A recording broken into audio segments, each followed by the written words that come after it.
call is now being recorded. आइए सब मिलकर के ओंकार का 3 बार उच्चारण करते हैं। वाणी भी पवित्र हो जाए, हमारा संकल्प भी सिद्ध हो जाए इस भावना से।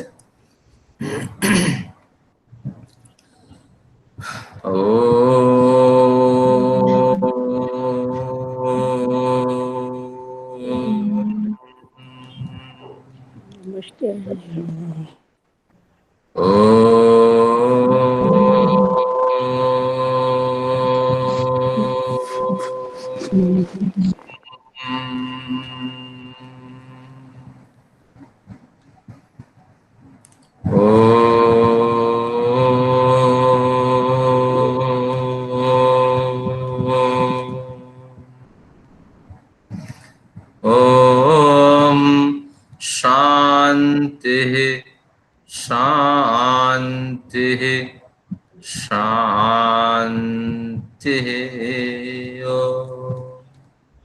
परमपिता परमात्मा की असीम अनुकंपा और आप सभी लोगों की गौरवमयी उपस्थिति ही कुछ ऐसे कारण हैं जिसके चलते ये कार्यक्रम बड़ी रोचकता के साथ चलता आ रहा है। तो आज हम सांख्य दर्शन के द्वितीय अध्याय में प्रवेश करेंगे और हमारी रफ्तार आज से थोड़ी तीव्र होगी और जो हमारा टारगेट है कि 60 क्लासेस के अंदर इसको पूरा करना है तो उसको भी हम हासिल कर लेंगे। तो आज देखिए द्वितीय अध्याय, इसमें पिछली क्लास में 2 सूत्र पढ़ लिए थे लेकिन वो सब भूलभाल गया है। अब देखते हैं उनको भी थोड़ा स्मरण कर लेते हैं उन दो सूत्रों को। सब अर्थ लिखा है, अर्थ यानी अधिकार सिद्ध हो जाने पर, यानी प्रथम अध्याय पढ़ लेने पर द्वितीय अध्याय में हमारा अधिकार सिद्ध हो जाता है। द्वितीय अध्याय, ये द्वितीय क्रम संख्या 2 का ये अध्याय है। अधीते इति अध्याय, एक झटके में ये सारे प्रकरण सारे सिद्धांत पढ़ लेने योग्य हैं। तो कौन कौन से हैं? तो आज हम पढ़ेंगे 1 से लेके 21 तक सूत्र पढ़ेंगे। अब सबसे पहले लेते हैं पहला सूत्र, विमुक्त मोक्षार्थम स्वार्थम वा प्रधानस्य, ये सूत्र है। इसमें विमुक्त शब्द को लेंगे। जो क्त प्रत्यय होता है वो भूतकाल में भी होता है और वर्तमान सामीप्य वर्तमान वद्वा, तो कहीं कहीं इसका वर्तमान में भी प्रयोग होता है। जैसे अभिष्ट शब्द ले लिया जाए, त्रिखा मैडम जी हैं वो जानती हैं, अभि उपसर्ग है, इस धातु है, क्त प्रत्यय है, अभिष्ट कार्यों को करना है। अब अभिष्ट तो भूतकाल में प्रयोग हो गया, फिर अभिष्ट कार्यों को क्या करना है, तो ऐसे कुछ प्रयोग हमारे साथ है। तो जिनके लिए क्त प्रत्यय भले ही भूतकाल में प्रयोग हो उसका वर्तमान परक अर्थ किया जाता है। तो विमुक्त शब्द जो ये भूतकाल में प्रयुक्त होता है व्याकरण की दृष्टि से, लेकिन इसमें वर्तमान का भी संकेत है। तो विमुक्त जो पुरुष है उस पुरुष के लिए मोक्षार्थम, अर्थम का मतलब के लिए, तो विमुक्त पुरुष के लिए मोक्षार्थम, मोक्ष के लिए व मोक्षोपयोगी उपदेश। फिर कहते हैं स्वार्थम, और स्वार्थ विमुक्त पुरुष जो है वो जीवात्मा के लिए कहा गया है, क्योंकि स्वार्थम मोक्षार्थम ये 2 क्रिया है, स्वार्थ की सिद्धि के लिए और मोक्षार्थ की प्राप्ति के लिए विमुक्त पुरुष का विनियोजन प्रधानस्य कार्यम भवति। प्रधान जो है, प्रकृति जो है, वो विमुक्त पुरुष को इन दोनों कार्यों में विनियुक्त करती है। विमुक्त पुरुष को पहले खोल दिया जाए, जो प्रकृति के साथ रहता है और प्रकृति के गुणों से तत्वतः अछूत है, अविद्या के कारण तो उससे युक्त है, लेकिन जब उसको तत्व ज्ञान हो जाता है वो समझता है मैं इनसे अछूत हूं। तो इसलिए विमुक्त कथन यहाँ यथार्थ है। तो विमुक्त यानी विशिष्ट रूप से, विशेष रूप से जो प्रकृति के गुण से मुक्त हो जाने की क्षमता रखता है, तो ऐसे पुरुष के लिए मोक्षार्थ, मोक्ष के निमित्त उपदेश, मोक्ष के निमित्त साधन ये प्रकृति उपलब्ध कराती है। और स्वार्थम, ऐसे जो विमुक्त पुरुष तो है स्वभाव से, लेकिन अविवेक के कारण भुला हुआ है, तो उसके लिए भी स्वार्थ, आपने जो अभिप्राय है, अपना जो लक्ष्य है, तो आपने जो भोग है, उन सभी भोगों को उपलब्ध कराने का कार्य प्रकृति का है। तो इस तरह ये संसार में प्रकृति का बोलबाला है। और प्रकृति के दो उद्देश्य होते हैं कि जो विमुक्त पुरुष है, व जो पुरुष है, उसकी कुछ भी परिभाषा हो जाए, उसको मुक्ति की ओर ले चलना या उसको अपने कमाए हुए भोग प्रदान करते रहना, ये प्रकृति का कार्य है। तो इसी को योग दर्शन में कहा गया था, भोगाप वर्गार्थम दृश्यम। ये दृश्य, दृश्यमान कार्य जगत भोग और अपवर्ग के लिए ही है कि यहाँ जो रहने वाला है वो भोग ग्रहण करें या अपवर्ग। अपवर्ग का मतलब मुक्ति है।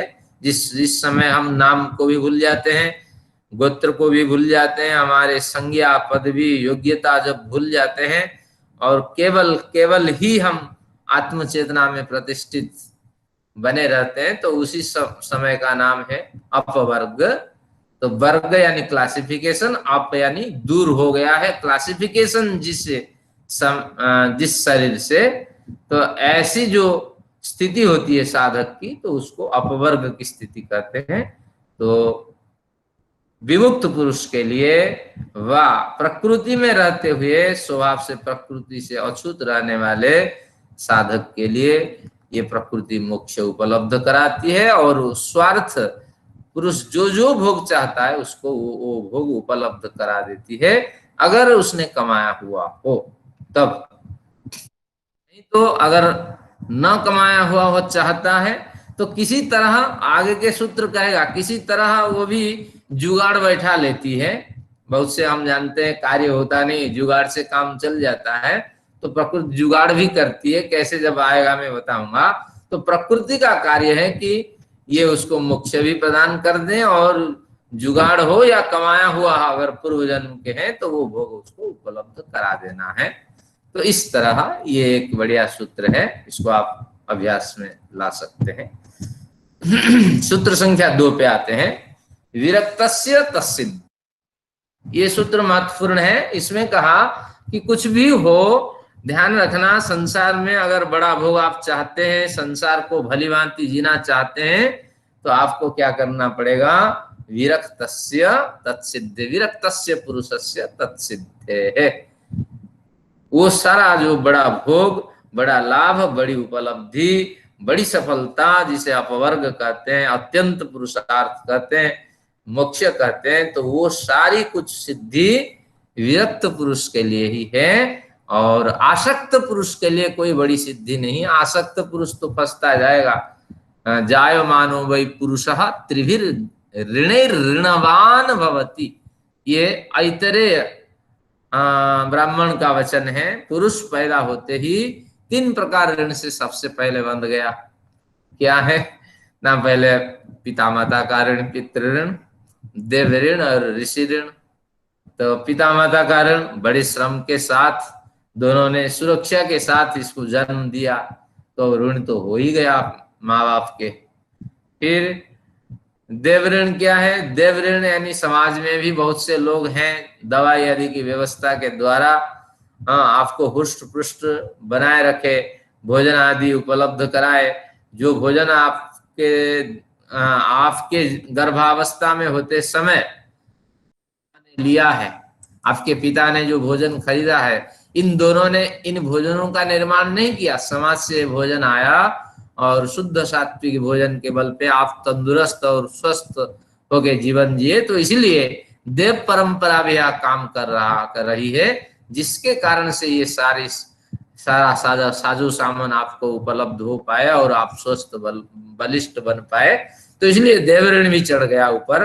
और ऋषि ऋण, ऋषियों के द्वारा ये परंपराएं बनाई गई है कि कैसे स्त्री के साथ पेश आना चाहिए, कैसे पुरुष के साथ पेश आने चाहिए, गर्भस्थ शिशु की अवस्था में माँ की कैसे सुरक्षा होनी चाहिए, तो ये ऋषि परंपरा की देन है। तो उसी के कारण हम गर्भस्थ होकर के सुरक्षित और अक्षत अवयव के साथ पैदा हुए। तो इसलिए ऋषि ऋण भी हम पे चढ़ा हुआ होता है। तो पैदा होते ही आपकी आवाज इस धरती पे सुनाई पड़ते ही जिन जिन को सुनाई पड़ा वो समझ गए कि 3 ऋण से बेटा जकड़ गया।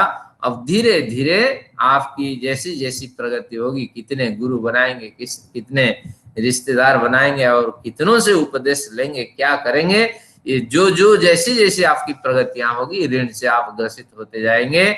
और आप लाखों कोशिश करिए कि इन ऋण से मुक्ति हो जाए, लेकिन मुक्त होना संभव नहीं है।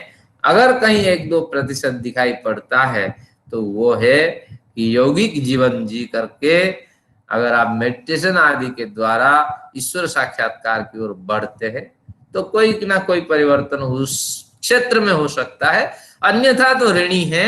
और एक मंत्र आता है इसमें, किसमें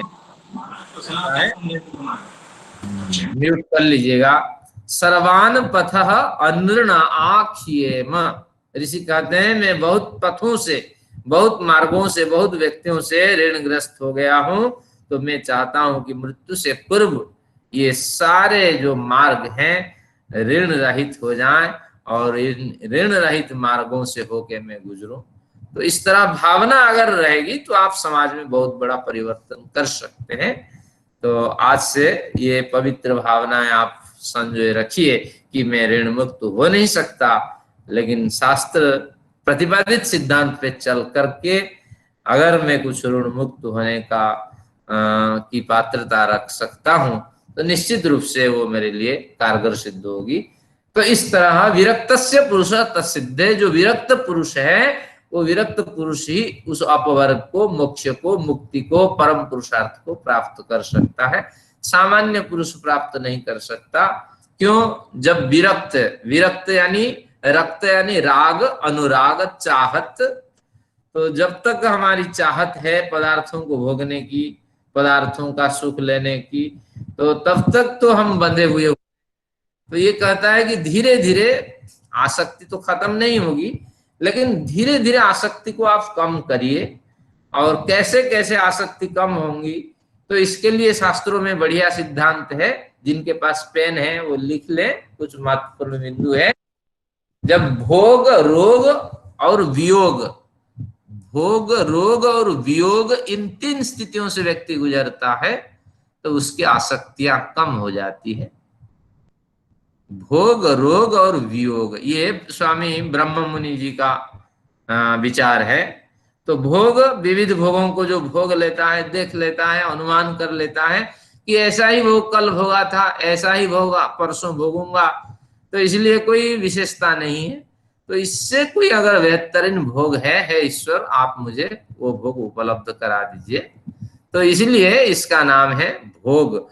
जब तक व्यक्ति भोग ग्रहण नहीं करता तो कहीं ना कहीं लालच बना रहता है और उसके लिए भी अलग से फिर उसको बार बार जन्म लेना पड़ता। तो एक तो जिनके पास भोग भोगने की सामर्थ्य है, शक्ति है, पात्रता है, वो धन्यवाद के पात्र हैं, उनमें आसक्ति जल्दी नष्ट हो जाती है। लेकिन जिनके पास भोग ग्रहण की पात्रता अभी आई नहीं है, भोग पूरी तरह भोगने के लिए, तो उनमें कमी तो रहती है। मैं बार बार उदाहरण देता हूं, जैसे जो गरीबी से और दुखी जीवन, तंगी के साथ जिसने जीवन जिया है, तो हमेशा चाहता है कि हे ईश्वर मुझे अगला जन्म ऐसा मिले कि यह गरीबी और तंगी से मैं रहित हो जाऊं। तो उसकी कामना इतनी बलवती हो जाती है, अगला जन्म तो उसको दिखाई पड़ता है, क्योंकि उसने बढ़िया जीवन जिया ही नहीं है। पैसा क्या जाना ही नहीं है, भोजन क्या जाना ही नहीं है, सबने उसको तंग किया, सबने उससे सेवा ली। तो इसलिए उसके मन में, भावना में, अंतःकरण में विचार इतना दृढ़ हो जाता है कि मुझे अगला जन्म बढ़िया लेना है, दूसरों से सेवा लेनी है और मुझे पैसे के साथ अगला जन्म मुझे व्यतीत करना है। तो अगला जन्म उसके लिए निर्धारित हो जाता है। तो इस तरह जब आप भोग भोगते हैं तो समझ लेना चाहिए कि आम आदमी से अगर पर्याप्त भोग आप भोग लेते हैं आम आदमी की तुलना से, तो निश्चित रूप से आप में वैराग्य उत्पन्न हो सकता है। और रोग से जब पीड़ित होते हैं उस समय वैराग्य उत्पन्न होता है, देख लिया जीवन कैसा है और रोग तो साथ नहीं छोड़ने वाला है कि हे ईश्वर बिना रोग सताए मैं इस संसार से चलना चाहता हूं। तो रोग से तंग आकर के कई बार वैराग्य होता है, व्यक्ति जो अनैतिक कार्य उसको छोड़ देता है, नैतिक कार्य की ओर प्रवृत्त होता है। और मनुस्मृति में पंक्ति आती है कि पूर्व जन्म कृतम कर्म व्याधि रूपेण प्राप्यते, कि भयंकर बीमारी जिनको पकड़ ली है तो समझ लेना चाहिए पूर्व जन्म में किए हुए ये पाप है और उसका ये परिणति है, परिणाम है कि व्याधि रूप में इस जन्म में भी मिल जाता है, चाहते हुए आप करने। और ये आपकी जो व्यवस्था है तो ये पूर्व जन्म के पाप होते हैं। तो इसलिए शास्त्रकारों ने हमें समझाया कि किसी तरह तुम वैराग्य से युक्त हो जाओ, लेकिन हम कभी समझते नहीं है। तो भोग रोग और वियोग, जब अप्रिय परिजन की मृत्यु होती है, उनका शरीर शांत होता है, होनहार बेटा गुजर जाता है, जिसे आप लायक करते हैं वो भी गुजर जाता है, तो उस समय भी बड़ा वैराग्य होता है। इसको हम कहते हैं श्मशान वैराग्य। जब वो श्मशान में जाते हैं या किसी की क्रिया में जाते हैं, कर्म फल के बारे में सुनते हैं या व्यक्ति को मरा हुआ और जलाया जाता हुआ देखते हैं, उस समय थोड़ा वैराग्य होता है। तो लेकिन ये वैराग्य जो साधक होते हैं उनके हृदय में तीव्रतर वैराग्य होता है, लेकिन सामान्य व्यक्ति तो श्मशान वैराग्य से युक्त होता है। जो सामान्य कैटेगरी का वैराग्य होता है उसका नाम हम रखते हैं श्मशान वैराग्य, यानी जो मरघट जा करके थोड़ी देर के लिए जो अनुभूति होती है, नहीं नहीं गलत काम मुझे नहीं करना है, तो ये जो अनुभूति होती है तो उसका नाम वैराग्य है। लेकिन कहीं ना कहीं तो वैराग्य का स्रोत इसमें है। तो भोग रोग वियोग से वैराग्य की उत्पत्ति होती है। और जन्म मृत्यु जरा व्याधि क्लेश दुखानुदर्शनम, और भी शास्त्रकारों ने कहा है जन्म से, मृत्यु से, जरा अवस्था से, बीमारी से और संसार में व्यवहार करते हुए जब जब आपको पीड़ा मिले, कष्ट मिले, दुख मिले, सुख मिले, तो उनसे भी आप समझ लेना चाहिए ये संसार ऐसा ही है, दुखों से ही शरीर शांत हो जाना है, सुख तो मिलना नहीं है। तो इस तरह स्थितियों की बार बार जो समीक्षा करता है उसी के मन में वैराग्य उत्पन्न होता है। अरे जन्म होते ही तुम ऋणी बन गए, मरते समय भी मृत्यु बिना पीड़ा दिए लेती नहीं है, जन्म मृत्यु जरा वृद्धावस्था भी भयंकर अवस्था है, और इसमें पूरे जो पुरुषार्थ है काम नहीं करते हैं, तो ये जन्म मृत्यु जरा व्याधि और बीमारी भी भयंकर स्थिति है। जन्म मृत्यु जरा व्याधि दुख दोषानुदर्श क्लेश दुखानुदर्शनम, और तरह तरह के कष्ट मिलते हैं जो आप आशा नहीं करते, वो कष्ट आपको मिल जाते हैं। तो इनसे इन पर समीक्षा करके ही वैराग्य प्राप्त किया जा सकता है। थोड़ा वैराग्य को मैं किसी दिन खोला था और खोल देता हूँ ताकि ये विषय थोड़ा प्रकरण के अनुसार समझ में आ जाए ये वैराग्य क्या है। तो वैराग्य तो दो प्रकार के मैंने बताए कि एक अपर वैराग्य, एक पर वैराग्य। अपर यानी निचले स्तर का वैराग्य, पर वैराग्य यानी उच्च स्तर का वैराग्य। तो जीवन में जब तक उच्च स्तर का वैराग्य नहीं आता है तो जीवन में परिवर्तन होता ही नहीं है। ये आप नोट करके आज से रख लीजिए कि हमें पर वैराग्य हर हालत में चाहिए, और हमारा सारा जो प्रयत्न होता है ये अपर वैराग्य में ही टिका हुआ होता है, वो भी सफल नहीं हो पाता है। थोड़ा पर और अपर को समझ लेते हैं। तो पर वैराग्य, अपर वैराग्य जो निचले स्तर का वैराग्य है उसकी परिभाषा है कि दृष्टानु श्रविक विषय वितृष्णस्य वशीकार संज्ञा वैराग्यम, देखे हुए सुने हुए विषयों को जो कष्ट देने वाले विषय हैं उनको छोड़ देना अपर कोटि का वैराग्य है, अपर वैराग्य है, निचले स्तर का वैराग्य है। हम जानते हैं वैराग्य कहते ही राग जहां है द्वेष वहां है, ये द्वेष नहीं कहा, बल्कि वैराग्य राग से रहित हो जाना, आसक्ति से रहित हो जाना, अटैचमेंट से रहित हो जाना, ये कहना चाहता है। और उसके पीछे द्वेष छिपा हुआ होता है, क्योंकि हमारी परिभाषा है सुखानुसई राग। जिन सुखों को हमने भोग लिया है, बार बार भोगने की उन्हीं की इच्छा करती है। तो इसलिए उन सुखों को हमें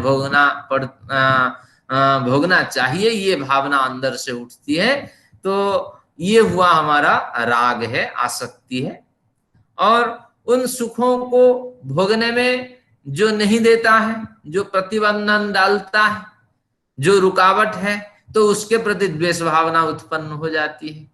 तो अगर राग नहीं होता तो द्वेष भी नहीं होता। जैसे उदाहरण है, सुबह आप उठते हैं, आपकी चाय की लत लगी है कि बिना चाय से आपके मोशन क्लियर नहीं होते हैं, तो आप जल्दी उठ जाते हैं। लॉकडाउन है, पत्नी है, बच्चे हैं, सब सोए हैं, लेकिन आपको बर्दाश्त नहीं होता कि कैसी बातें हैं कि मैं उठ गया और कल मैंने सबके पीछे सोया था, लेकिन बच्चे अभी सो रहे हैं, किसी को कोई कदर ही नहीं है कि चाय एक कप मुझे बना के दिया जाए।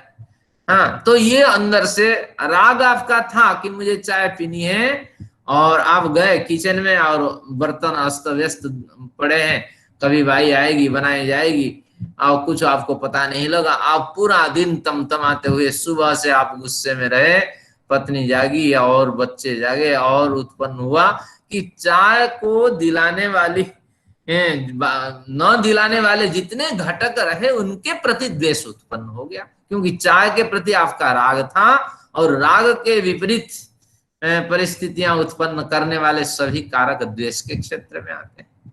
तो इसलिए शास्त्रकार कहता है कि राग और द्वेष इन दोनों से रहित होने की कोशिश करें। ये जरूरी है, आपकी रुचि बन गई है, आपकी रूटीन है, आपको बिना चाय पिए मोशन क्लियर नहीं होना है, तो स्वयं प्रयत्न करके बनाइए, दूसरे के भरोसे न जिए। अगर साधक हैं, कोई बंधन नहीं है, आप थोड़ा सा श्रम करेंगे, आज नहीं बना पाए, और जो जो कमियां रही धीरे धीरे सुधार लेंगे। और आप खुद अपने प्रयत्न करिए कि पानी में बैठ जाए और पानी मुझे उपलब्ध कराइए। तो एक व्यक्ति भाग भाग के जाता है, पानी ला के देता है, लेकिन इससे कोई आवश्यकता नहीं। स्वयं अपना काम स्वयं करिए, सोने से लेकर के और सक्रिय फिर जागने तक जितनी ही व्यवस्था है सब अगर आप करते हैं तो आप स्वस्थ रहेंगे। तो इसीलिए राग द्वेष से रहित होने का मतलब है कि हमेशा समावस्था की ओर आप चिंतन करें, कभी विपरीत अवस्था का चिंतन न करें, तो तभी जाकर के ये राग द्वेष से आप बच पाएंगे। इसके बाद भी बहुत कुछ इसमें जो अपर वैराग्य है उसमें होता है कि अपनी जैसे कहा राग द्वेष से रहित हो जाए। 5 सूत्र होते हैं इसके। किसके? जो अपर वैराग्य है, निचले स्तर का वैराग्य है, उसको सिद्ध करने के लिए 5 प्रमुख सूत्र होते हैं। पहला सूत्र है कि राग द्वेष से रहित होने का संकल्प लें। अंदर से संकल्प होगा तो जब जब आपको गुस्सा आएगा तब तब वो संकल्प आपको याद आता रहेगा, अरे मैंने संकल्प लिए हैं, गुस्सा नहीं करना, राग द्वेष पे मुझे रहित होना, मुझे तो पर वैराग्य तक चलना है, अभी तो अपर वैराग्य की सीढ़ी शुरू हुई नहीं है। तो ये संकल्प लीजिए। दूसरे पर्याय में इसके दूसरे सूत्र है अपर वैराग्य के। क्या दूसरा सूत्र है? कि चाहत, अपनी कोई चाहत, विशेष चाहत न रखें। जब कोई विशेष चाहत ही नहीं रहेगी तो फिर आपको आसक्ति आपको नहीं सताएगी। जब आसक्ति ही नहीं रहेगी, द्वेष भी नहीं होगा। तो ऐसे आप धीरे धीरे आदत बनाइए। कोई विशेष चाहत न रखिए कि मुझे इसी कमरे में सोना है, मुझे ऐसे ही कपड़े पहनना है, मुझे इसी बर्तन में खाना है, मुझे इसी बर्तन में पानी पीना है, मेरी आदत ये है, मुझे कोई डिस्टर्ब ना करे। तो ये समाज में रहते हुए सबके साथ मिलके रहना होता है। इस तरह अगर आप अपना स्वयं प्रभुत्व स्थापित करेंगे तो कहीं ना कहीं टकराहट होगी, और जिसके कारण आप द्वेष पैदा करेंगे। तो जहां राग है वहां द्वेष है। ये दोनों भाई बहन है। राग जो है ये भाई है, और द्वेष भी भाई है, आसक्ति बहन है, और जो आपके द्वेष भावना है, ये भी बहन है। तो दोनों साथ साथ आ जाते हैं, एक के आने से दूसरे भी आ जाती है। आगे देखते हैं। तो ये दूसरा सूत्र हुआ अपर वैराग्य का, कि अपनी विशेष चाहत न रखें। अब इसमें तीसरा सूत्र ये है कि चाहत में चलते हुए, भोगों को ग्रहण करते हुए भी भोगों को संस्कार में न उतारे। दोबारा फिर कहता हूं कि भोगों को ग्रहण करते हुए, चाहत भरी भोगों को ग्रहण करते हुए भोगों को संस्कार में न उतारे। अगर आप भोग ग्रहण करते हुए बार बार उसी का स्मरण करेंगे, क्या बढ़िया भोजन खाया था, क्या बढ़िया व्यवहार हुआ था, मेरा बेटा क्या लायक बेटा है, वाकई में फलाना व्यक्ति कितना बढ़िया काम करता है, तो इस तरह विशेष किसी तारीफ कर दें और वो मन में ही उसको संजोए रखें, और साथ में बढ़िया भोग ग्रहण करने की जो प्रवृत्ति है उसका बार बार स्मरण करते रहना। अरे 1-2 माह में मैंने सबसे बेहतरीन भोजन आज किया, वाह वाह मजा आ गया। तो ये प्रवृत्ति जब तक आपकी बनी रहेगी तो आपके संस्कार बने रहेंगे। तो हर भोग को ग्रहण करिए और भोगों को ग्रहण करके उसके प्रति निरपेक्ष भाव रखिए। ये भोग तो मुझे ग्रहण करना था और ईश्वर प्रदत्त व्यवस्था है और स्वास्थ्य रक्षा के लिए मैं भोग ग्रहण कर रहा हूं, और भोगों को बार बार स्मरण करके, फिर अगर बार बार स्मरण होगा संस्कार होगा और ऐसा ही भोग मुझे चाहिए। किसी अवसर पे भी कहेंगे फलाने व्यक्ति ने क्या खाना बनाया था, पत्नी के आगे बोल दीजिए कि फलाने की पत्नी ने क्या बढ़िया सब्जी दी थी, क्या बढ़िया भोजन दिया था, तो उस दिन घर में लड़ाई हो जाएगी कि हमारी औकात नहीं है बढ़िया भोजन बनाने की क्या। तो इस तरह ये बात रखिए कि हर कार्यों में प्रवृत्त होते हुए विशेष जो चाहत है जिससे संस्कार बन पड़ता है, तो ऐसी स्थितियों में न गुजरे। ये तीसरा सिद्धांत है। चतुर्थ सिद्धांत है अपर वैराग्य का। क्या सिद्धांत है कि बीच बीच में जिन जिन कार्यों में आपकी प्रवृत्ति है, तो उन कार्यों में थोड़ा सा व्यवधान रखिए, अंतर रखिए। अगर आप हमेशा रोटी खाते हैं कोई बात नहीं, थोड़ा सा अंतर इसमें बना दीजिए। कभी कभी चावल भी खा लिया करें, कभी कभी दूसरे भोजन भी खा लिया करें।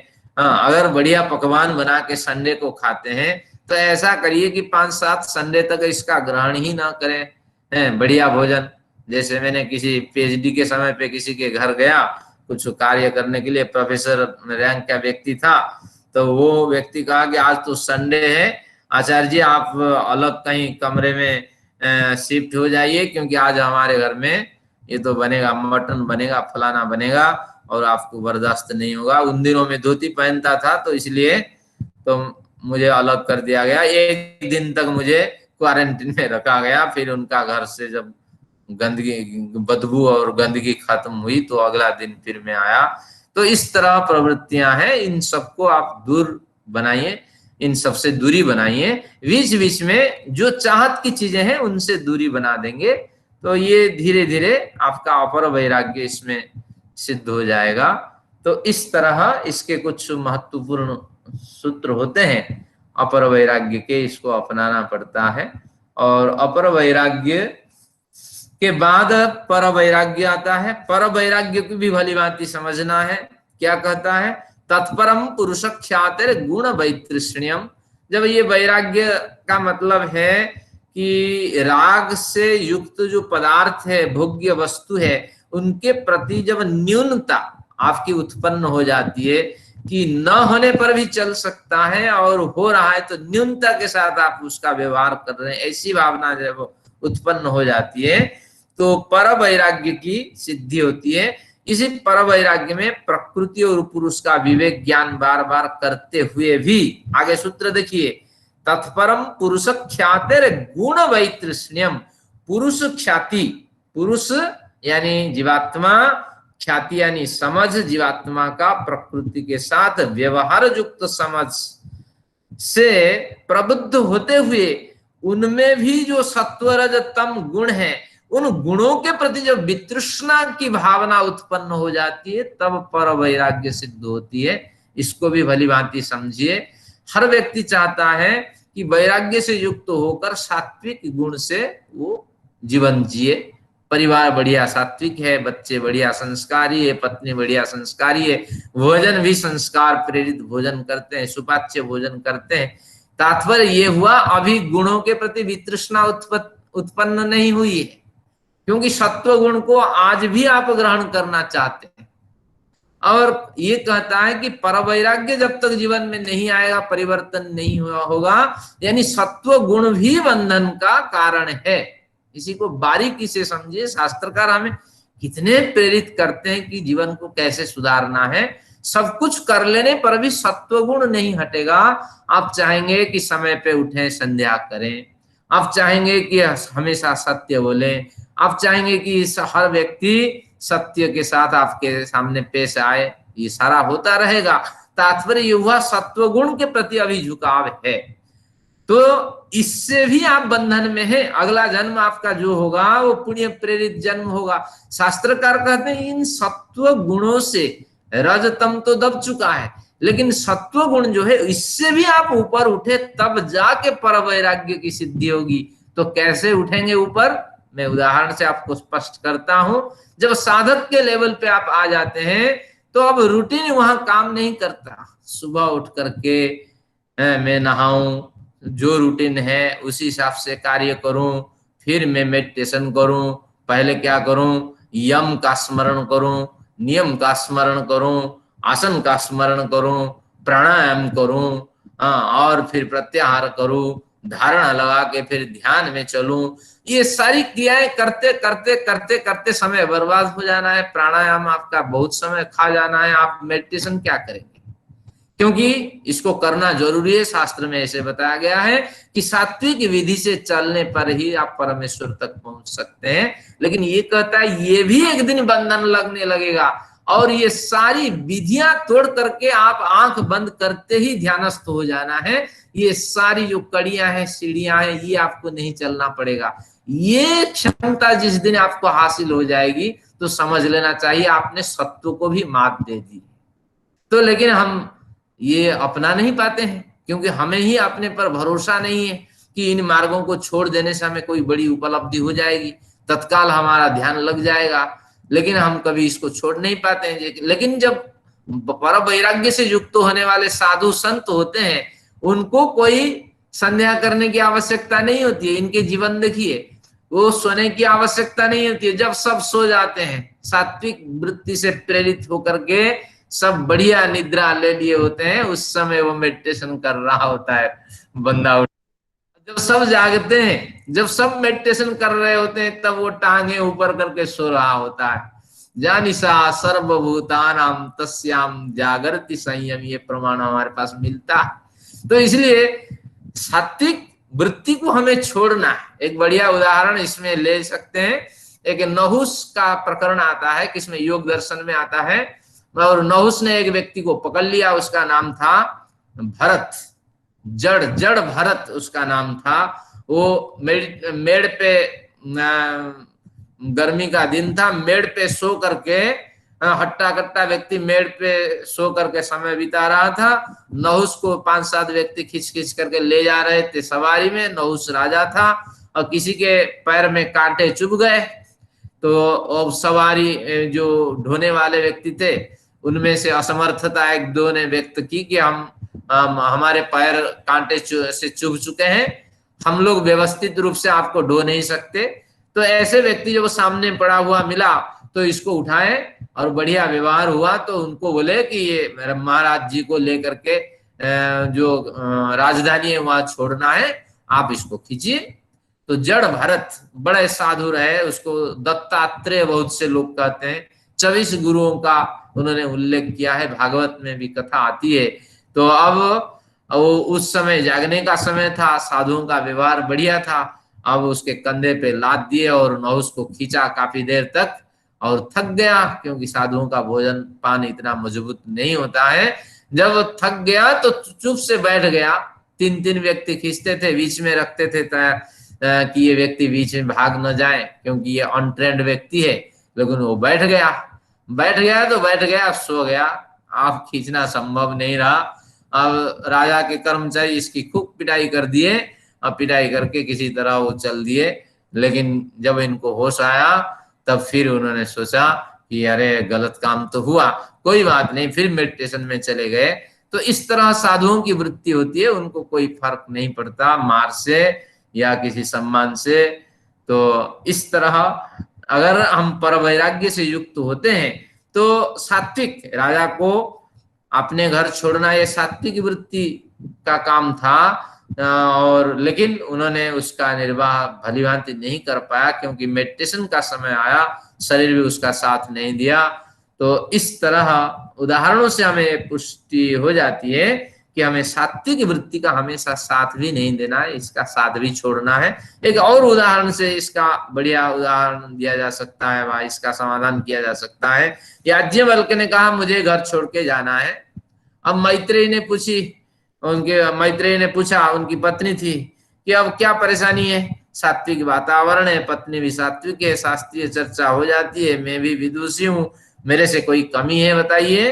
तो उन्होंने इसी को उदाहरण के रूप में दिया कि देखो मुझे सत्व गुण से रहित हो जाना है, क्योंकि जब तक पर वैराग्य जीवन में नहीं आता है तो कोई बड़ा परिवर्तन नहीं होता है, सत्व गुण भी बंधन है, तो इसलिए मुझे छोड़ के जाना है।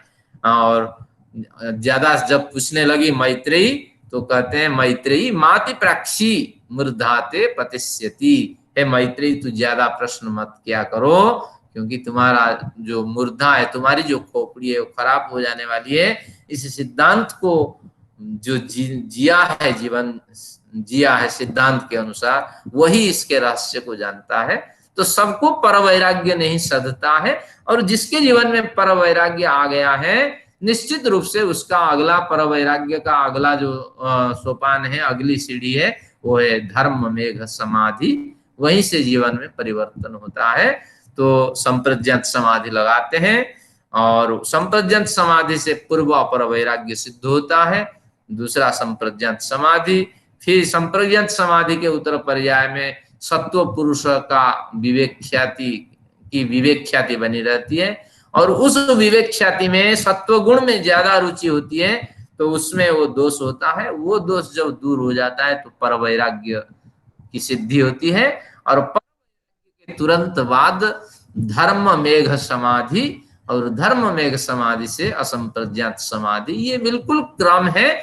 और हम तो अभी अपर वैराग्य से युक्त नहीं हुए हैं, संप्रज्ञात समाधि तक आए नहीं हैं, लेकिन हमारी ये समझ निश्चित रूप से हमें प्रेरित करेगी कि हम कोशिश करें और अधिक हम वैराग्य से युक्त हो जाए। जिस समय में हमारे जीवन में विरक्त अवस्था प्राप्त होगी तो निश्चित रूप से तत्सिद्धे, अब सूत्र को समझने में हमें कोई कठिनाई नहीं होगी कि निश्चित रूप से संसार विरक्त के लिए बहुत कुछ देने वाला होता है, और जो आसक्त पुरुष है वो भोगों को ग्रहण कर इसी में जीवन जीना चाहता है और इसी में शरीर को शांत कर देना चाहता है। इस तरह की बात है। तो इतनी बड़ी चर्चा जब विरक्त पे हो गई, अब प्रश्न उठ के खड़ा हुआ तीसरे नंबर सूत्र पे। जैसे आज बढ़िया हमारे रंजना चावला मैडम जी का फोन आया था कि अवस्था तो हो गई है, हमें थोड़ा वानप्रस्थी आचरण कर लेना चाहिए, और मुझे नहीं लगता कि हम सफलता पूर्वक वानप्रस्थी का जो कर्म है वो कर पाएंगे। तो मैंने कहा ऐसी कोई बात नहीं है, और साधना का ये क्षेत्र है कि ब्रह्मचर्य में संघर्ष करना पड़ता है, शास्त्रों में प्रवेश तो हो जाता है, लेकिन मनन चिंतन के लिए वो पर्याप्त अवसर नहीं होता है। गृहस्थ जीवन भी भागदौड़ का जीवन है, 50 साल तक कुछ भी हाथ नहीं लगता, तो 50 साल जीवन का यूं ही व्यर्थ में हो नष्ट हो जाता है। ये सभी के साथ होता है। आप कह रहे होंगे हम पढ़ा रहे हैं, हमें बड़ी सिद्धि सफलता है, ऐसा नहीं। 50 साल तो यूं ही जाने दीजिए, भूल जाइए, लेकिन 50 से 75 तक आप सुधर जाइए, क्योंकि यही जो आपका वानप्रस्थी जीवन होता है, वास्तविक इसी में योग होता है, इसी में ध्यान होता है, इसी में दर्शन का अध्ययन होता है, चिंतन मनन होता है। तो 50 साल से थोड़े थोड़े बढ़ते हुए 75 साल, 25 साल बहुत होता है, एक साल में व्यक्ति कहां तक छलांग लगा लेगा। तो थोड़ी थोड़ी साधना संयम आदि करते हुए व्यक्ति जीवन को सुधार देता है। और जिनमें जो पहले से ब्रह्मचर्य आदि से युक्त हैं, अगर उन्होंने वानप्रस्थी भी भली भांति जी लिया तो वही सन्यासी में दीक्षित हो जाते हैं। अन्यथा फिर हमें बार बार जन्म लेना पड़ता। सन्यासी लेना तो संभव नहीं है सबके लिए। ज्ञान सन्यासी, ज्ञान वृद्ध सन्यासी सफल सन्यासी होता है। तो इसलिए सभी के लिए यही साधना का अवसर है। तो रंजना चावला माता जी ने जो कहा है कि और हीन भावना जो मन में लाई है कि हमारे जीवन में सफलता नहीं मिलेगी, बात है नहीं है, क्योंकि सफलता की ओर यही तो बढ़ रहे हैं। अब देखते हैं, हमारे जानते थे कपिल जी कि इस तरह प्रश्न आएंगे कि ये पर वैराग्य अपर वैराग्य आदि की चर्चा आप करेंगे, ये तो आम आदमी के बस की बात नहीं है। कहते हैं न श्रवण मात्रा तत्सिद्धि रनादि वासनाया बलवत्वात्। न श्रवण मात्रा तत्सिद्धि, सुनने मात्र से अगर हम विरक्त का आचरण नहीं कर पा रहे हैं, बार बार हम विरक्ति के प्रसंग सुने, बार बार पढ़ें और बार बार इसके प्रति हमारी रुचि उत्पन्न हो, तो ऐसे माहौल में हम रहें तो क्या ये वैराग्य पर वैराग्य आदि हमें प्राप्त हो जाएगा? पर वैराग्य आदि जो साधन है हमें प्राप्त हो जाएंगे? न को अभी हटा दीजिए। श्रवण मात्रा तत्सिद्धि, सुन करके, सुनने का मतलब है सुनना और पढ़ना, ये दोनों आता है। तो इसलिए पढ़ करके, सुन करके, अध्ययन करके और सुन करके क्या हमें ये जो विरक्त है, पर वैराग्य से हमारा अभिप्राय है, ये पर वैराग्य की सिद्धि हो जाएगी हमारे लिए? कहते हैं न, ऐसा भी नहीं है, क्योंकि बार बार सुनने से, पढ़ने से, स्वाध्याय आदि करने से भी पर वैराग्य की सिद्धि नहीं होगी। क्यों? अनादि वासनाया बलवत्वात्। जो रनादि लिखा है वो संज्ञा हट जाने से अनादि रहेगी। तो अनादि वासनाया बलवत्वात्, हमारे हृदय में अनादि जन्म लेने के कारण, असंख्य जन्म लेने के कारण असंख्य वासनाएं बलवान बलवती बन करके हमारे हृदय में मौजूद है। ये वासनाएं हटेंगी नहीं, सुनने से और स्वाध्याय करने से कुछ नहीं होगा, बल्कि कहीं सालों रह करके, 6 माह व्यतीत करके, 1 माह के शिविर करके, और अगर बचपन से ये प्रवृत्ति होगी तो जल्दी नष्ट हो जाएगी। अगर केवल आप वानप्रस्थी में ये अभ्यास करते हैं तो कहीं ना कहीं समय आपको देना पड़ेगा, और जो आदर्श व्यक्ति है उनके सानिध्य में रह करके इसको आप दूर कर सकते हैं। लेकिन जब तक आप प्रैक्टिकल नहीं करेंगे और कैसे विरक्ति से जीवन जिया जाता है, इस जीवन को नहीं जिएंगे, तब सिद्धि नहीं होगी। क्योंकि अनादि वासनाया बलवत्वात्, हमारे अंदर अनादि वासनाएं, अनादि जन्म के, असंख्य जन्म की वासनाएं मौजूद हैं। और एक शास्त्र में प्रमाण आता है कि क्या कहते हैं, तासाम अनादित्वम चाशिसो नित्यत्वात्। योग दर्शन की ये परिभाषा है। तासाम अनादित्वम, जो वासनाएं हैं वो अनादि हैं, वो कभी नष्ट नहीं होती हैं, बल्कि सुप्त हो जाती हैं, शिथिल हो जाती हैं, नष्ट नहीं होती है। और कारण देते हैं कि वासनाया चाशिसो नित्यत्वात्, क्योंकि हम जीना चाहते हैं और हम ज्यादा सुख भोगना चाहते हैं, और सबसे अधिक सुख हमें मिले, हम अपने लिए आशीर्वाद की वृष्टि करके ही जीना चाहते हैं कि मैं न मरूं, भले ही सब मर जाए, कि मुझे ही सुख मिले, भले ही दूसरों को सुख ना मिले, मुझे ही चैन से नींद आए, भले ही दूसरों को नींद ना आए, मैं ही बढ़िया कपड़ा पहनूं, भले ही दूसरा परेशान रहे, मैं ही समय पे खाऊं, भले ही दूसरा मुश्किल झेले। तो इस तरह अनादि काल से ये वासनाएं हमारे अंदर में बैठी हुई हैं, और इसके पीछे कि चाशिसो नित्यत्वात्, अपने लिए हम स्वयं ही आशीर्वाद वृष्टि करना चाहते हैं, स्वयं को ही हम स्वस्थ रखना चाहते हैं, बलिष्ठ रखना चाहते हैं। हमारी तुलना में दूसरी कोई नहीं है। संस्कृत में एक शब्द आता है उत्तम पुरुष। उत्तम का मतलब है प्रथम पुरुष, मध्यम पुरुष, उत्तम पुरुष। उत्तम में मैं आता है, मैं यानी मैं, मुझसे उत्तम तो कोई है ही नहीं, जो कुछ हूं मैं ही हूं। तो इसलिए ये भावना जब तक बनी रहेगी तो आप दूसरे की मदद नहीं कर पाएंगे। जब नहीं करेंगे तो वही वासनाएं हैं पशुवृत्ति की वासना है कि मुझे मिला है खाना, मैं पहले खा लूं और जो आए दाड़ करके उनको भगा दूं। तो ये प्रवृत्ति जब तक बनी रहेगी तो वासना शांत नहीं होगी, और जब वासना शांत नहीं हुई है तो फिर आप सुन लें, पढ़ लें, कुछ कर लें, फिर वही प्रवृत्ति, फिर वही संध्या, वही पूजन करते रहिए। ये प्रवृत्तियां इस तरह चलती रहेगी। ये सूत्र बड़ी स्मरणीय सूत्र है योग दर्शन का, कि हमेशा हम अपने ही भलाई चाहते हैं, इसलिए ये वासनाएं हमें छोड़ के नहीं जाती है।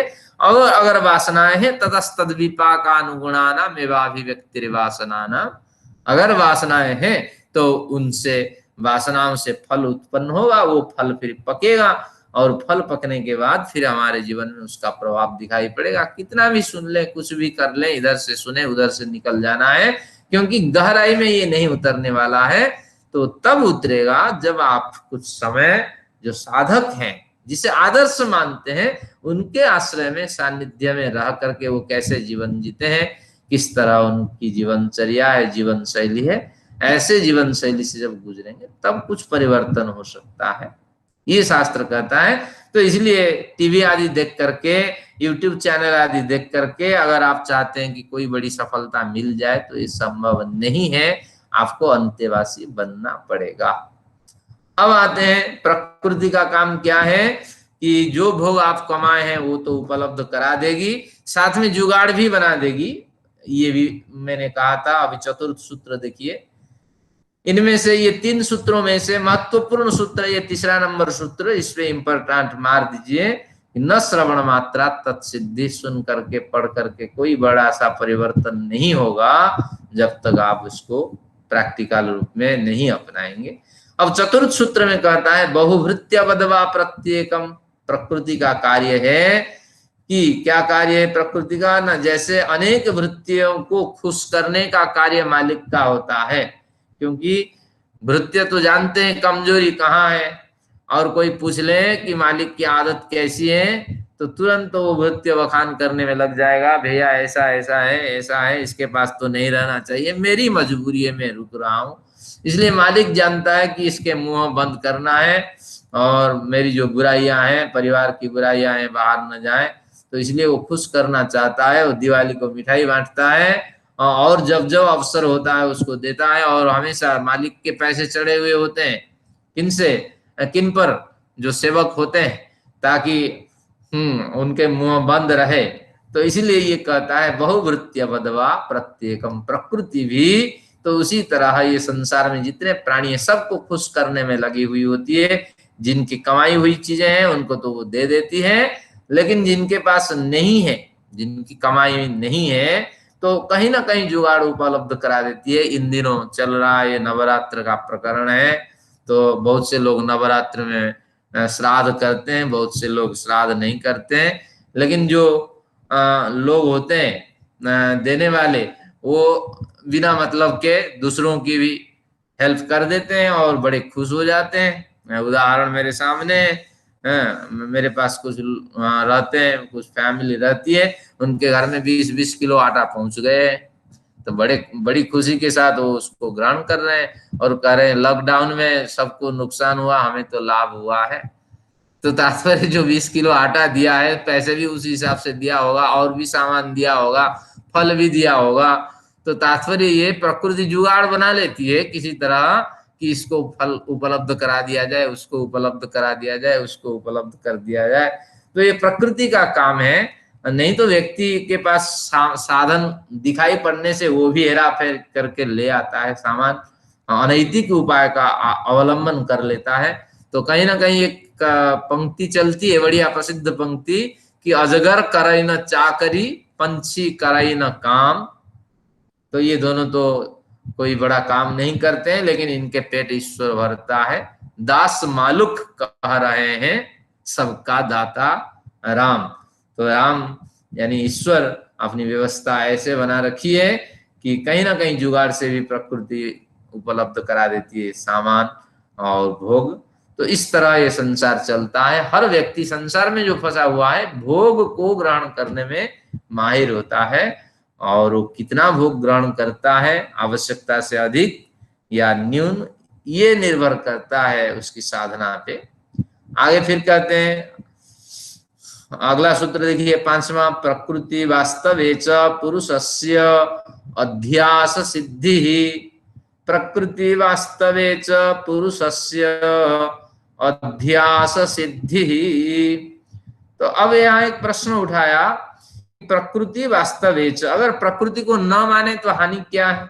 सब ईश्वर करा रहा है और प्रकृति अचेतन है, बीच में ईश्वर के द्वारा प्रकृति को ले आते हैं, फिर प्रकृति उपलब्ध करा रही है, इस तरह बात क्यों होती है? सब तो करा रहा है, यही ईश्वर करा रहा है, तो इस तरह माने तो हानि क्या है?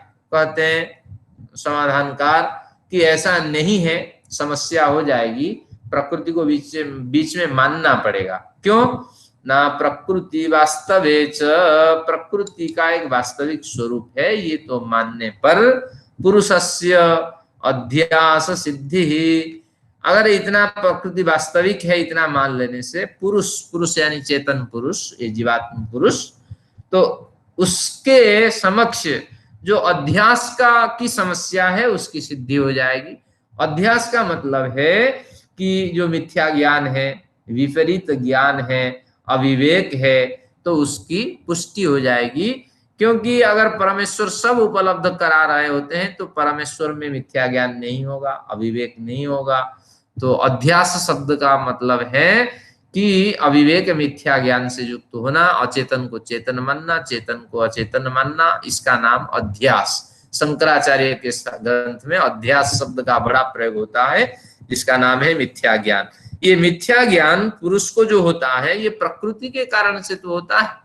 वो समझता है जीवात्मा कुछ नहीं है, सारा कुछ इस शरीर का खेल है, प्रकृति का खेल है, तो ये ज्ञान अब उत्पन्न होगा ही नहीं, क्योंकि मिथ्या ज्ञान होने पर, प्रकृति होने पर ही मिथ्या ज्ञान उत्पन्न होता है। और परमेश्वर शुद्ध चैतन्य होते हैं और विशुद्ध ज्ञान स्वरूप होता है। परमेश्वर की उपस्थिति में भ्रांति हो ही नहीं सकती कि परमेश्वर मिथ्या ज्ञान से पीड़ित है, इस तरह भ्रांति उत्पत्ति वहां संभव नहीं है। अगर भ्रांति कहीं होती है तो अचेतन जड़ पदार्थ में हो सकती है। तो इसीलिए प्रकृति को वास्तविक मानना पड़ेगा, प्रकृति का एक स्वरूप है, अचेतन स्वरूप है। और ये आप मान लेने पर, इसी सिद्धांत पे उतर जाने पर, पुरुष को जो अध्यास होता है, जो मिथ्या ज्ञान होता है, जो अविवेक होता है, उसकी सिद्धि हो जाएगी। अन्यथा ये मिथ्या ज्ञान की सिद्धि नहीं होगी। फिर पुरुष बंधन को क्यों प्राप्त हो? क्योंकि परमेश्वर से अगर साक्षात प्रेरणाएं आ रही होती है तो इसमें कोई शंका नहीं, कोई संदेह नहीं कि पुरुष को अविवेक घेर ले, मिथ्या ज्ञान घेर ले। तो इस तरह इसका समाधान है। प्रकृति का भी बीच में रोल है, इसको आपको मानना पड़ेगा इस तरह। फिर कहते हैं कार्यतः तत्सिद्धि, और प्रकृति को हम के द्वारा बने कार्य जगत को जब देखते हैं तो निश्चित रूप से अनुमान होता है कि ये कार्य जगत किसी मूल स्रोत से बना हुआ था। अगर कार्य है तो इसका कारण के रूप में कभी ना कभी विलय होगा। तो इस तरह कार्य जगत को देख करके प्रकृति के कारण स्वरूप का भी ज्ञान हो जाता है हमें। फिर कहते हैं कि चेतनोद्धेशान्न नियमः कंटक मुक्ष्यवत्। इसमें कहा कि प्रकृति का भी, इसमें ईश्वरीय प्रेरणा से प्रेरित प्रकृति का भी बहुत बड़ा रोल है, बहुत बड़ा योगदान है। चेतनोद्धेशान नियमः, जैसा चेतन पुरुष है प्रकृति के भोग को ग्रहण करने में प्रवृत्त, तो उस हिसाब से प्रकृति नियम बनाती है, व्यवस्था बना करके उसको भोग उपलब्ध कराती है। अगर विवेकी चेतन पुरुष है तो निश्चित रूप से उसके लिए विवेक पूर्ण भोग होगा, सात्विक भोग होगा, और उससे वो फिर सुंदर परिवेश और सुंदर व्यक्तियों के साथ व्यवहार करते हुए मोक्ष को प्राप्त कर जाएगा। अगर जो चेतन पुरुष है अविवेक से पीड़ित है तो उसके लिए ऐसा भोग उपलब्ध होगा जो बार बार दुख, तनाव और कष्टों को झेलता हुआ मानो कांटे से वो खेल रहा है। तो इस तरह वो जीवन भर दुख प्राप्त करता रहेगा, मर कर के भी अगला जन्म भी उसी दुख के साथ फिर बिताएगा। तो इसलिए ये सूत्र को पढ़ के देखते हैं। चेतन उद्देशात नियमः, जैसे चेतन सत्ता, जैसी चेतनता से युक्त पुरुष शक्ति उसके समक्ष है। किसके समक्ष? प्रकृति के समक्ष। प्रकृति ऐसे नियम बना लेती है उस पुरुष को भोग उपलब्ध कराने के लिए। और कंटक मुख्यवत, इसमें क्या है कि विवेकी कांटा से बच जाता है और अपना रास्ता निकाल करके चल देता है, क्योंकि विवेकी परम चेतन से युक्त होता है, और जो अविवेकी है वो सामान्य चेतन से युक्त होता है और उसके लिए कठिनाई होती है, और वो जिसे अपनाता है वो कांटे से युक्त पदार्थ होता है, जिसमें अविवेक होता है, अज्ञानता होती है और स्वार्थ निहित होता है, जिसके कारण वो फंसता हुआ चला जाता है। तो कंटक मोक्षवत, एक विवेक के लिए कंटक सिद्ध होता है प्रकृति का भोग, और दूसरे विवेक के लिए यही भोग मोक्ष सिद्ध होता है। तो इस तरह संसार में प्रकृति पुरुष का व्यवहार है। समय तो बड़ा भाग रहा है, हमने प्रण किया था 21 तक आएंगे, लेकिन ये प्रकृति हमें नहीं दे रहा है, क्योंकि हम ज्यादा भोगना चाहते हैं। तो इसलिए कांटों से हमें उलझा देना चाहती है कि रुक जाओ कि धीरे धीरे चलो, शीघ्रता मत करो, क्योंकि आज हमारे ये नहीं है, अनुराधा मैडम जी नहीं है, इसलिए धीरे चलना है, प्रकृति कहती है। आगे पढ़ते हैं। अन्य योगे तत्सिद्धिर नांजस्येन अयोदाहवत्। एक प्रश्न फिर उठाया मन में कि अन्य योगे तत्सिद्धि, तत्सिद्धि का मतलब उसकी सिद्धि भोग और अपवर्ग की सिद्धि। जगदीश्वरानंद जी ने यहाँ लिखा, पुरुष वास्तव में सृष्टि का कारण नहीं है, इसकी सिद्धि। लोग अपने अपने हिसाब से इसकी व्याख्या करते हैं, लेकिन मुझे तो यही लग रहा है कि जो अपवर्ग की बात है, भोग और अपवर्ग की सिद्धि है। अन्य योगेपि, ईश्वर योग में, यानी ईश्वरीय सहयोग से ये अपवर्ग की और भोग की सिद्धि हो जाएगी। और प्रकृति को हम अगर न माने, जैसे ऊपर प्रश्न रखा था ना और समाधान दिया था कि अध्यास की सिद्धि नहीं होगी, तो इस तरह फिर प्रश्न उठाया, अगर ईश्वर को सब कुछ मान ले और प्रकृति को न माने, और भोग अपवर्ग ईश्वर के कारण तो मिलता है, तो क्या हानि होगी। फिर उसका एक समाधान देते हैं कि रनांजस्य नायोदाहवत्, रनांजस्य न जो लिखा है, न जमा अंजस्य न, अंजस्य शब्द सीधा साक्षात संबंध को कहते हैं, न को निषेधार्थक अर्थ में रखेंगे कि इस तरह अगर कहेंगे कि ईश्वर के कारण सब कुछ भोग अपवर्ग की सिद्धि होती है, न, ऐसा नहीं कह सकते। क्यों? न अंजस्य न, भले ही सीधा साक्षात संबंध प्राप्त हो जाए ईश्वर का हमें, और उससे हम भोग अपवर्ग की ओर बढ़े, लेकिन आगे कहते हैं अयोदाहवत्। अयोदाह का मतलब देखिए, जिससे लोहा और अग्नि का संयोग होने पर लोहा अग्नि नहीं हो जाता, और जब तक अग्नि में पड़ा रहता है तब तक तो आग जैसे दिखाई पड़ता है, तो लेकिन जब छूट जाता है अग्नि का संबंध उससे, तो उस समय लोहा धीरे धीरे अपने मूल स्वरूप को प्राप्त कर जाता है। तो इसी तरह ईश्वरीय प्रेरणा से भोग अपवर्ग की भले ही सिद्धि हो जाए, लेकिन जैसे जैसे व्यक्ति संसार में प्रवृत्त होगा, हमेशा तो ईश्वर से जुड़ नहीं पाएगा, और कई तरह की समस्या उसके सामने आएंगे, भोग ग्रहण करने की और भोगों को अधिक भोगने की और कार्य न करने की श्रम कुंठा आदि भी आएंगे, और जो कर्तव्य कर्म है वो भलीभांति पालन नहीं कर पाएगा, क्योंकि है अविवेक, जो अविवेक है, अल्पज्ञ है, तो कहीं ना कहीं त्रुटि तो हो ही जाएगी। तो ऐसी स्थिति में क्या होगा कि व्यक्ति जो है वो इस तरह भोग अपवर्ग को सिद्ध नहीं कर पाएगा, फिर ये व्यक्ति अपने मूल स्वरूप को प्राप्त हो जाएगा। तो इसलिए बीच में प्रकृति को एक मानना पड़ेगा, सब कुछ ही परमेश्वर से साक्षात संबंध स्थापित कर पुरुष कर लेगा, प्रकृति की कोई भूमिका नहीं, ये बात नहीं है।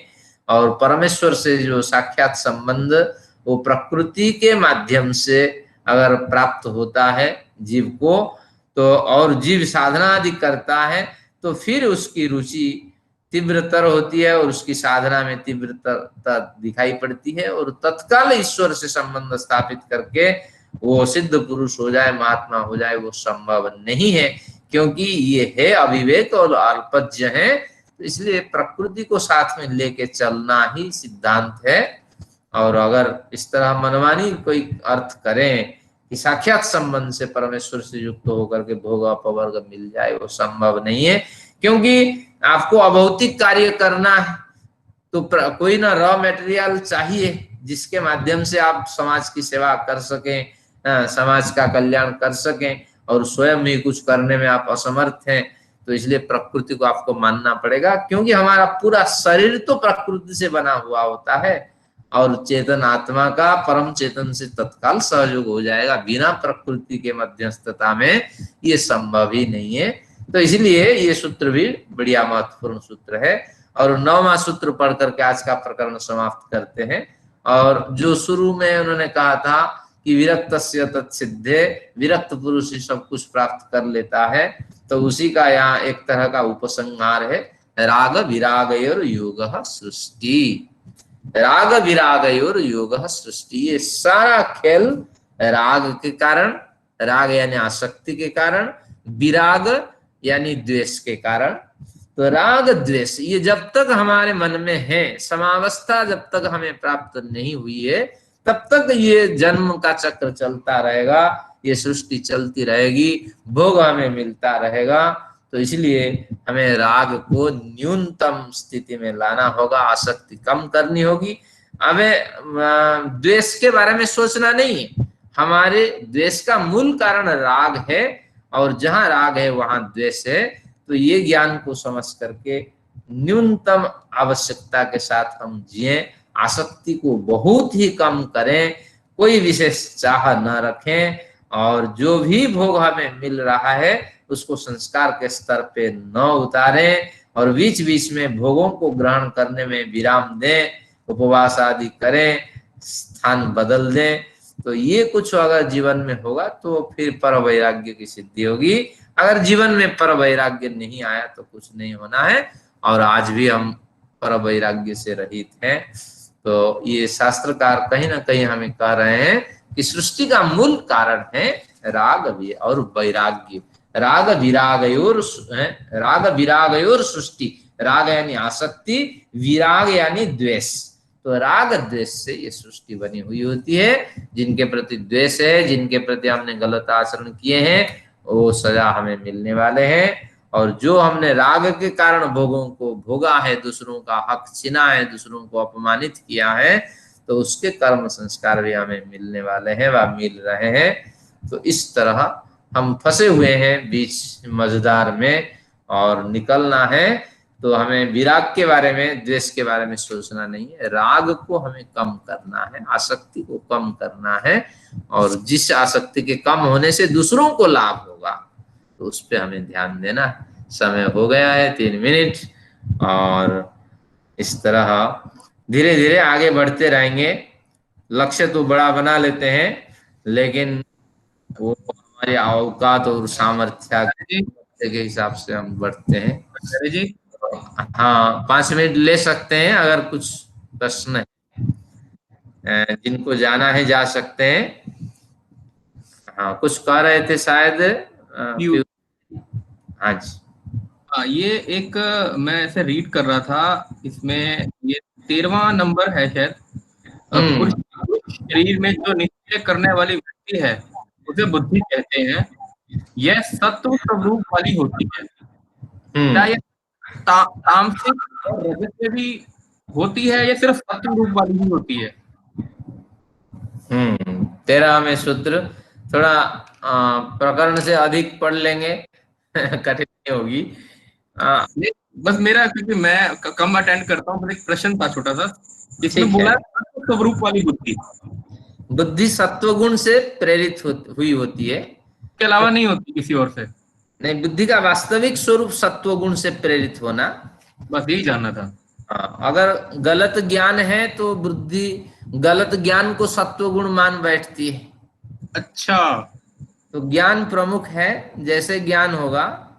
जैसे मैंने उदाहरण दिया कि अध्यापक के पास गया और उन्होंने, बढ़िया संस्कृत के अध्यापक, लेकिन मटन खाते हैं संडे को, तो ज्ञान गलत प्रवेश कर रखा है, और बुद्धि मानती है बिल्कुल संडे को अगर इसकी खुशबू मिल जाए ना तो हफ्ते भर के लिए जान आ जाती है। तो इनका ये विचार है, तो वो बुद्धि उसको सत्वगुण मान करके बैठी हुई है। और वो सत्वगुण नहीं होता। हाँ, बुद्धि का वास्तविक लक्ष्य है कि मैं सत्वगुण को ग्रहण करूं, लेकिन उसको बिगाड़ने वाला जो कारक है वो ज्ञान है। और ज्ञान जैसा है, मिथ्या ज्ञान को भी धोखे से सत्व मान बैठती है बुद्धि। इसलिए बुद्धि का स्वरूप बढ़िया प्रेजेंटेशन देना, सत्व गुण देना है, लेकिन इसका प्रमुख घटक जो है वो ज्ञान है। धन्यवाद जी। बहुत से लोग हैं, जैसे आजकल ये चल रहा है आपका श्राद्ध पक्ष, ज्ञान प्रवेश कर गया है अंदर, और वो ज्ञान जो है बुद्धि को इतना उस्काती है कि बिल्कुल सब जब दे रहे हैं, कुछ दान कर रहे हैं, हम भी कुछ दान कर लें समाज के लिए। हाँ, क्योंकि हमारे पूर्वजों का कल्याण हो जाएगा। 5 किलो आटा दे गया, 10 किलो आटा दे गया बाप के लिए, 2 दिन के बाद फिर 10 किलो आटा दे गया माँ के लिए, तो 20 किलो आटा मैंने पहुंचा दिया, समाज का कल्याण हो जाएगा। इस तरह की बुद्धि सात्विकता से प्रेरित होकर के ये दान देती है, लेकिन ज्ञान गलत प्रवेश किया हुआ है अंदर। तो ये है इस तरह। और बल्कि ये पैसे से, इन पैसे से अगर समाज का किसी व्यक्ति को पढ़ाया लिखाया जाता, उस पैसे संग्रह करके जो गरीबी है, बेरोजगारी है, उसको दूर कर दी जाती, तो समाज में और बढ़िया काम हो सकता था। वो हो नहीं पाती है। ज्ञान प्रमुख है, और सारे घटक तो काम करेंगे, जैसे आपके बिजली आएगी ऐसे ही फंक्शन करेंगे। बिजली का असर है ज्ञान, अगर वो फ्लक्चुएशन है तो आपके डिवाइस चलेगी ही नहीं बढ़िया। चलिए, धन्यवाद सबका। आज सबका अभिवादन करता हुआ शांति पाठ के लिए निवेदन करता हूँ। आप जुड़े रहिए, बड़ा आनंद आएगा आगे का प्रकार सिद्धांत। ओम द्यौः शान्तिरन्तरिक्षं शान्तिः, पृथिवी शान्तिरापः शान्तिरोषधयः शान्तिः वनस्पतयः शान्तिर्विश्वे देवाः शान्तिर्ब्रह्म शान्तिः सर्वं शान्तिः शान्तिरेव शान्तिः सामा शान्तिरेधि। ओम शान्तिः शान्तिः शान्तिः। वैदिक अभिवादन आप सभी लोगों को सादर नमन। सभी को नमस्कार। हाँ, नमस्ते। मैडम जी का आशीर्वाद मिला, खुशी हुई। ओम